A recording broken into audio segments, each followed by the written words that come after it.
So I admit it, we were coming home from a really beautiful night. Went to dinner with our daughter and her boyfriend, who kindly invited us out to eat so we could pay. It was an okay dinner. It was okay. It's not the best vegan food I've ever had. It was okay. We weren't all that impressed.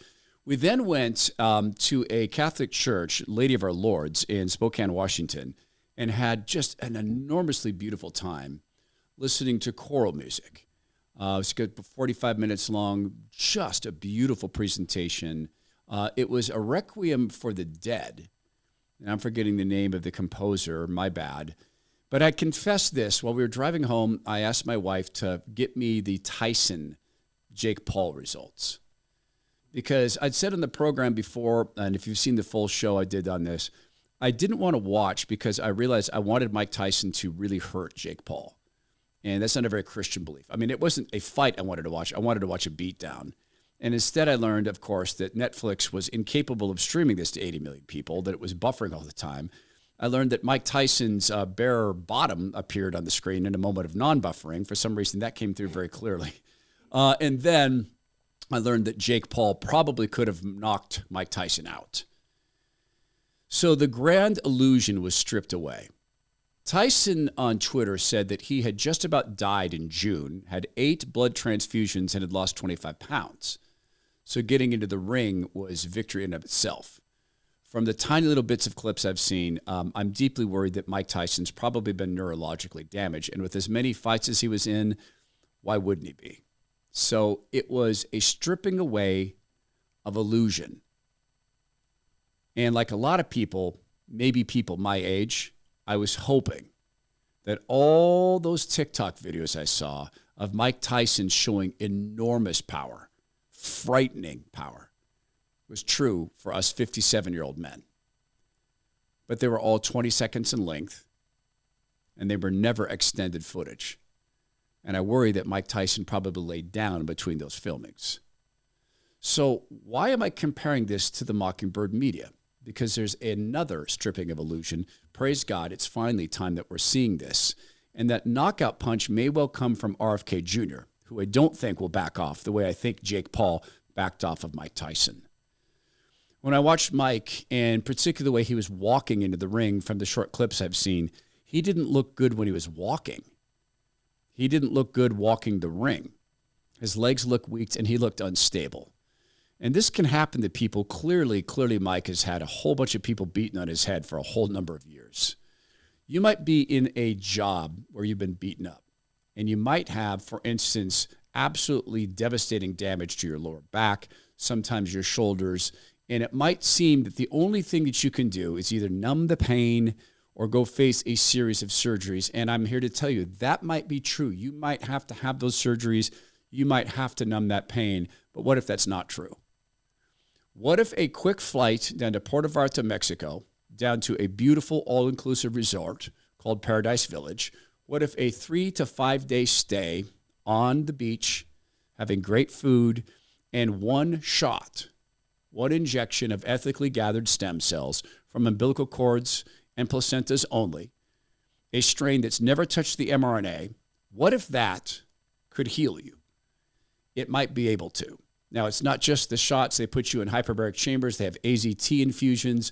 They talk with you. You're going to spend time with Harvard-certified surgeons who will ultimately inject you with these stem cells that will immediately attack inflammation, and they have the incredible capability, because they come from the stem cells come from umbilical cords and placentas, they have the incredible ability to build muscle, tendon, and cartilage in ways that cannot be done in the United States because it's illegal here, but not in Mexico.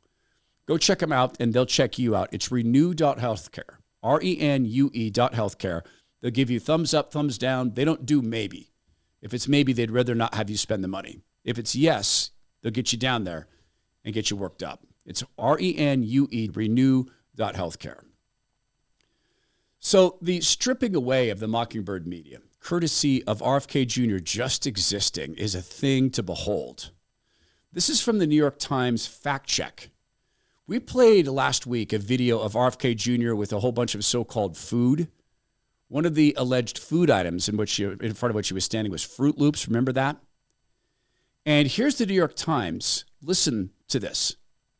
Mr. Kennedy has singled out Fruit Loops as an example of a product with too many artificial ingredients, questioning why the Canadian version has fewer than the U.S. version. But he was wrong.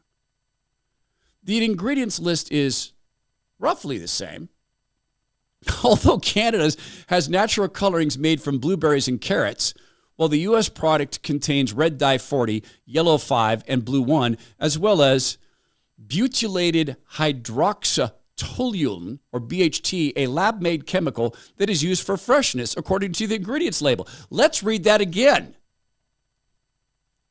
Mr. Kennedy was wrong that the U.S. version has extra ingredients, artificial ingredients, too many artificial ingredients. He was wrong. And then the New York Times follows up with, here's a list of artificial ingredients it has, including a lab-made chemical that's used for freshness. So he was right, but wrong. So the headline reads this.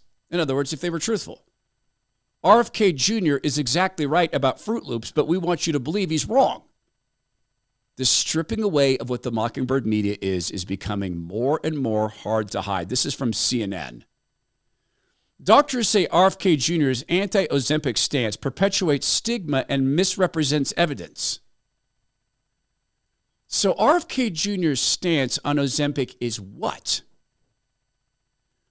It's not been in the marketplace long enough to know the long-term effects.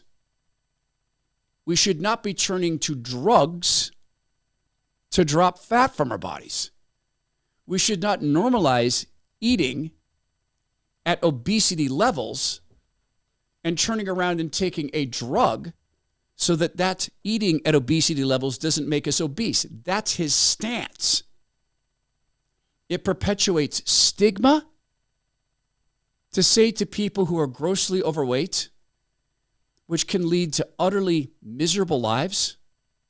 I don't know people who are grossly overweight who wake up in the morning going, thank God I'm grossly overweight. Thank God I have trouble getting out of bed. Thank God it's difficult for me to get into my car. Thank God I'm winded after I walk up 5 stairs. Thank God I can't seem to eat enough food. Thank God I get sick and get things like pneumonia far more often than other people. Thank God my bones hurt. Thank God my back is being destroyed. Thank God I have compressed discs in my back. Thank God my cartilage is destroyed in my knees. Thank God I'm walking with a cane at the age of 40. Stigma. When RFK Jr., God willing, is running the National Institute of Health, Health and Human Services, at the cabinet level position, God willing, he will get some of his wishes. One of the first of which is to do away with type 2 diabetes, which is almost all nutritionally based. The fact that the Mockingbird media is defending Fruit Loops, which is nothing more than chemicals and sugars as a food, at the same time as CNN is defending Ozempic so that people can continue to ingest that alleged food, is the stripping away of an illusion. Just like Mike Tyson was not ready for that fight, these people at the Mockingbird media aren't ready for this one. And in that way, praise God that we have someone like RFK Jr. who said he's been praying for 20 years for God to give him this opportunity. I don't know that he knows the Lord. I don't think you can be as pro-abortion as he is and know the Lord, but the Lord knows him. And remember this, God can use anybody for his ends, and he's a champion at using evil for good.